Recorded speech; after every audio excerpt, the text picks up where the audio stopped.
Never complain, never explain est une maxime que respecte la reine Elisabeth II depuis le début de son règne. La règle est très simple, Sa Majesté met un point d'honneur à ne jamais rien commenter et à ne jamais s'expliquer. Même lorsque Lady Diana est décédée, la souveraine avait été montrée du doigt pour son absence d'empathie envers ses petits-fils Harry et William. Mais en coulisses, c'était une toute autre affaire. Lorsque la reine et le prince Philippe avaient appris la mort de la princesse de Galles, ils avaient tout mis en œuvre pour les protéger du tumulte planétaire. À chaque grand-père événement lié au Windsor, la reine Elisabeth II est toujours restée silencieuse derrière les murs de son palais royal.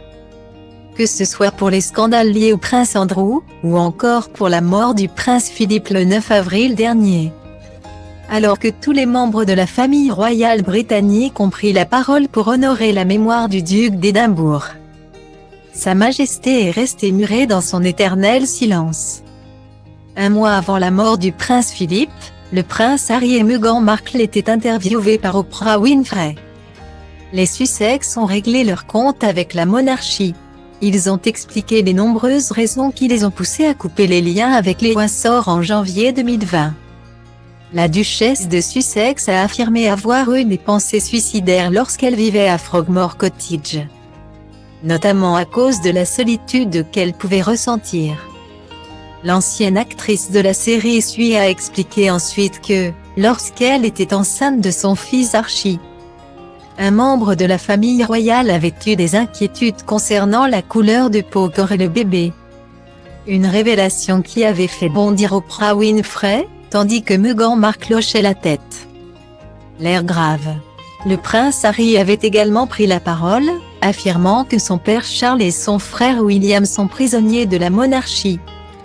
En revanche, le couple avait tenu à laver la reine de tout soupçon, affirmant qu'elle a toujours été délicieuse avec la duchesse.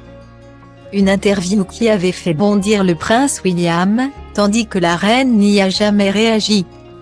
Mais en réalité, Elisabeth II serait littéralement exaspérée des déclarations du couple.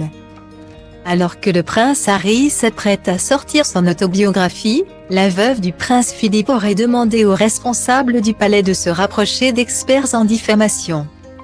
Si quelqu'un était nommé dans le livre et accusé directement de quelque chose, cela pourrait être considéré comme une diffamation et violerait ainsi les droits à une vie familiale privée, rapportait le Sun le 22 août dernier. En attendant la publication de cette autobiographie qui fait déjà couler beaucoup d'encre, les Sussex ont demandé à avoir une entrevue privée avec la reine d'ici la fin de l'année, afin de lui présenter officiellement son arrière-petite-fille Lilibet. Une demande qui a fait grincer des dents certains membres du palais. Du côté des experts royaux Andrew Pierce et Rebecca English, respectivement rédacteurs au Mail Plus et chroniqueuse royale au Daily Mail, l'heure est surtout à la mise en garde. Si j'étais elle, je demanderais à mes collaborateurs de fouiller Meghan et Harry pour s'assurer qu'ils n'enregistrent rien. Souligné Andrew Pierce. Rebecca English affirme de son côté que cette future rencontre entre Harry, Meghan et la reine se passera à huis clos.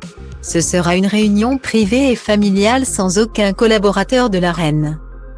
Car ils savent que c'est quelque chose qui mettrait le prince Harry et Meghan dans tous leurs états, a soutenu l'experte. Reste à savoir maintenant quand aura lieu cette rencontre tant attendue.